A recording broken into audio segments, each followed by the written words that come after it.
বন্ধুদেরকে অনেক অনেক স্বাগত জানিয়ে শুরু করছি আজকের সৌভাগ্যের সূচনা অনুষ্ঠান।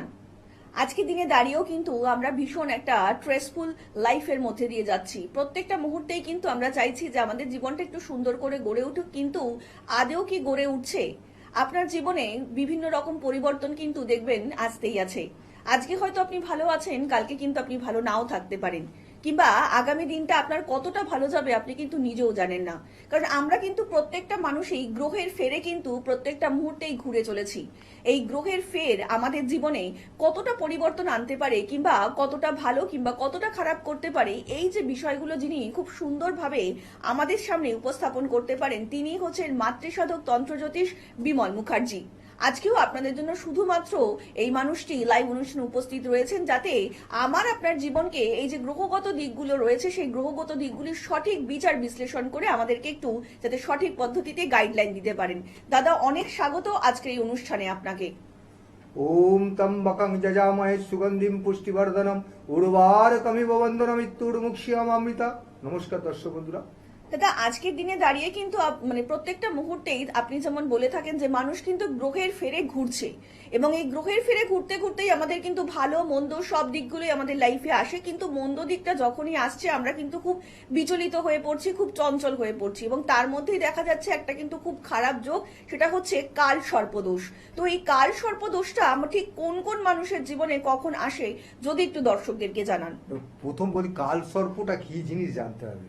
ঠিক আছে, কাল সর্প হচ্ছে রাহু আর কেতু যে জন্মছকে বসে আছে, যেখানে তার বাঁদিকে সমস্ত গ্রহগুলো তার বাঁদিকে বসে আছে তার ভেতরে। ঠিক আছে, এই পজিশন যেসব জন্মকুণ্ডলিতে আছে সেই কিন্তু কালসর্প যোগে ভেতরে আওতায় পড়ছে। ঠিক আছে, এরপরে বলি, কালসর্প কিন্তু 12টা ভাবে আছে।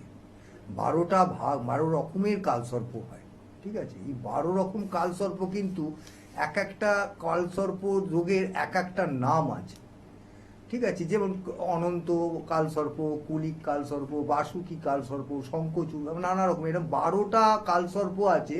ধরো তুমি এই যে অনন্তর ব্যাপারে, অনন্ত কালসর্প যেটা আছে, এই অনন্ত কালসর্প যেমন প্রথম ভাবে ধরুন প্রথম ভাবে আপনার রাহু আছে, আর সপ্তম ঘরে কেতু আছে। সেক্ষেত্রে কিন্তু এই তার ভেতরে যেসব গ্রহগুলো আছে, এই যে পজিশন, এই পজিশনটায় যদি থাকে, তাহলে আপনার ওটার যে এই যে পজিশনের যে নামটা হচ্ছে রাহু কালের যে নামটা হচ্ছে যে কালসর্প, সেটাই হচ্ছে অনন্ত কালসর্প। ঠিক আছে, এইরকম ভাবে ধরো দ্বিতীয় বসে আছে রাহু, আর এদিকে অষ্টম ঘরে বসে আছে কেতু, সেক্ষেত্রে ওই কুলিক কালসর্প হয়। ঠিক আছে, এবার এইভাবেই কিন্তু কালসর্প প্রত্যেকটা মানুষের জীবনে কারো কারো কুলিক আছে, কারো অনন্ত আছে, কারো শঙ্খচূড় আছে। ঠিক আছে, কারো হয়তো ঘাতক আছে, কারো তোমার শেষ নাগ আছে। এরকম নানা রকমের 12টা কালসর্প দোষ আছে। এই কালসর্প দোষ মানে কিন্তু অনেক মানুষই মানে ভেবে থাকেন যে কালসর্প দোষ তার মানে কিন্তু ভীষণ খারাপ একটা যোগ হতে পারে। অনেক ক্ষেত্রে দেখা যাচ্ছে এই কালসর্প দোষ মানে জেনে যাওয়ার কারণে অনেকের কিন্তু বিবাহ বিচ্ছেদ হয়ে যাচ্ছে, কিংবা অনেকে দেখবেন যে বিয়ে হতে হতে সেই মুহূর্ত থেকেই কিংবা বিয়েটা আটকে যাচ্ছে, যে ছেলে কিংবা মেয়ের কালসর্প দোষ আছে তাহলে কিন্তু বিয়েটা হবে না। এই যে একটা মানুষের মধ্যে ধারণা জন্মাচ্ছে, মানে এটা কতটা পরিপূরক যদি একটু বলেন দর্শকদের। দেখো, কালসর্প দোষ কিন্তু যে কোনো দোষের থেকে অনেকটা মানে অনেকটাই খারাপ যোগ। ঠিক আছে, কালসর্প দোষে এই যে আমি বললাম 12টা যে যোগ আছে, 12টা যে কালসর্পের যে নাম আছে, এক একটা কালসর্প এক এক রকমের কাজ করে, এক এক রকম বিপদ করে। ঠিক আছে, ওই যে বিবাহের ব্যাপারটা যেটা বলছো, এটাও কিন্তু সপ্তম ঘরে যদি কেতু থাকে বা সপ্তম ঘরে রাহু থাকে, সেক্ষেত্রে কিন্তু ওই জিনিসটা হয়ে যাচ্ছে, বিবাহে বাধা চলে আসবে, বিবাহ হওয়া একদম ঠিক হয়ে যাবে, বিবাহ সেখানে বাধা চলে আসবে, শেষ মুহূর্তে বাধা চলে আসবে, এরকম ব্যাপারটা। আর বেশিরভাগ ক্ষেত্রে কালসর্প মানেই কিন্তু খুব একটা খারাপ যোগ। ঠিক আছে, এর প্রতিকার না করলে কিন্তু মানে প্রত্যেকটা মানুষের যাদেরই এই জিনিসটা আছে তারা কিন্তু একটু অতিষ্ঠ হয়ে যায়, জীবন সংগ্রামে সে পরাজিত, বেশিরভাগ ক্ষেত্রে পরাজিতই হয়। আবার অনেকে এরম যে নয় যে প্রত্যেকটা, যেমন ধরো মকর রাশিতে মকর লগ্ন, তোমার অনন্ত কাল সর্প আছে, ঠিক আছে, সেক্ষেত্রে মকর লগ্ন আছে, সেক্ষেত্রে মকর লগ্ন যদি থাকে, হ্যাঁ ওই যে কাল সর্প আছে ওরা কিন্তু মোটামুটি যুদ্ধে জয়, মানে কাল সর্পের এগেনস্টে গিয়ে মোটামুটি জীবনটাকে অতিবাহিত করে দেয়। ঠিক আছে, একদমই তাই এইভাবে। দাদা, কিন্তু প্রত্যেকটা মুহূর্তেই বলছেন, দেখুন আমাদের যখন একটা মানব জন্ম হয়েছে তখন কিন্তু আমাদের প্রত্যেকটা জিনিসই অঙ্গাঙ্গিক ভাবে জড়িত। যেমন শারীরিক ভাবে আমাদের অসুস্থতা আসে, তেমনি কিন্তু আমাদের গ্রহের ফেরেও বিভিন্ন রকম আমাদের বিপর্যয় চলেই আসে আমাদের জীবনে। কিন্তু সেই বিপর্যয়কে কিন্তু আমরা যদি হাতের মুঠোয় করে বসে থাকি তাহলে কিন্তু একদমই চলবে না।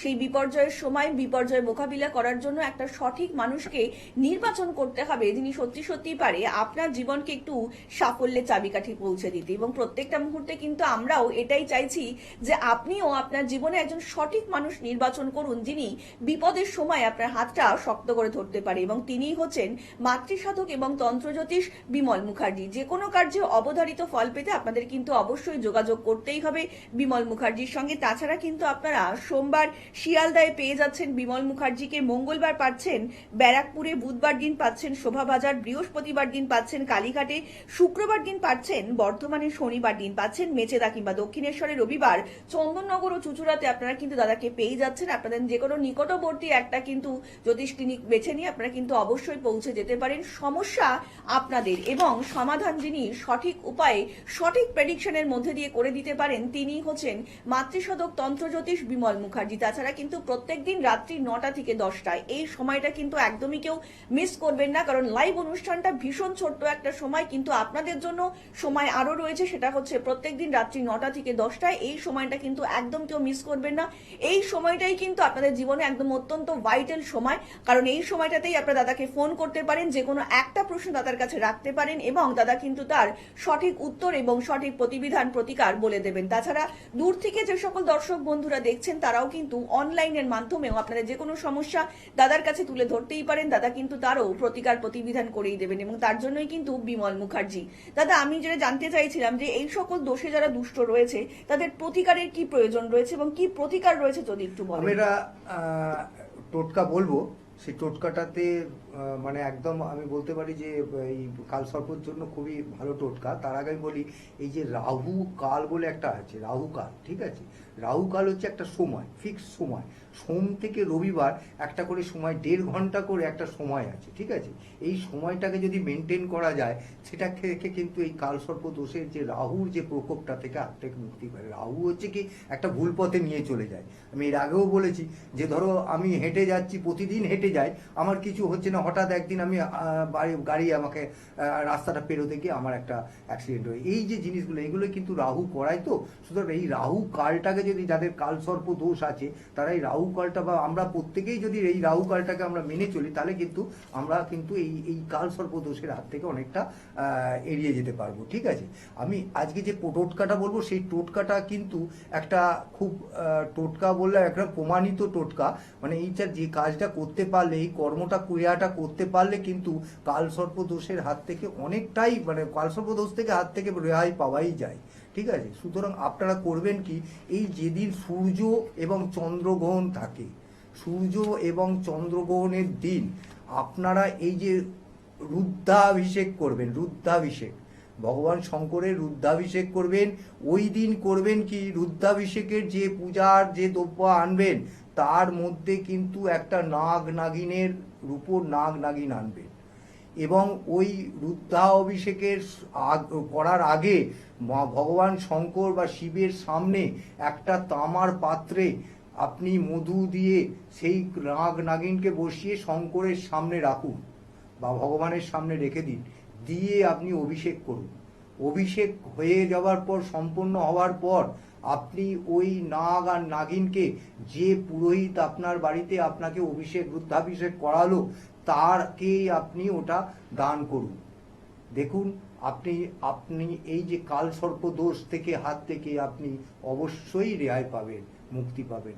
হ্যাঁ, ভালো থাকবেন আপনারা অবশ্যই। একদমই তাই দাদা, কিন্তু প্রত্যেকটা মুহূর্তে এটাই চাইছেন আপনাদের জীবনে যে কোনো রকম সমস্যা আসলে আপনারা কিন্তু অবধারিত ফল পেতে অবশ্যই যোগাযোগ করতেই পারেন মাতৃসাধক এবং তন্ত্রজ্যোতিষ বিমল মুখার্জির সঙ্গে। দাদা কিন্তু প্রত্যেকটা মুহূর্তে এটাই চাইছেন যাতে আপনারাও জীবনে এগিয়ে যান এবং আপনাদের জীবনেও যাতে সৌভাগ্যের সূচনা হয়, তার জন্যই কিন্তু আপনাদেরকে অবশ্যই যোগাযোগ করতেই হবে মাতৃসাধক তন্ত্রজ্যোতিষ বিমল মুখার্জির সঙ্গে। আজকের মতন অনুষ্ঠান কিন্তু আমাদের এখানেই শেষ করতে হচ্ছে এবং কথা দিয়ে যাচ্ছি আপনাদের সকলের সঙ্গে দেখা হবে আগামী পর্বে। সকলে অনেক ভালো থাকবেন। নমস্কার।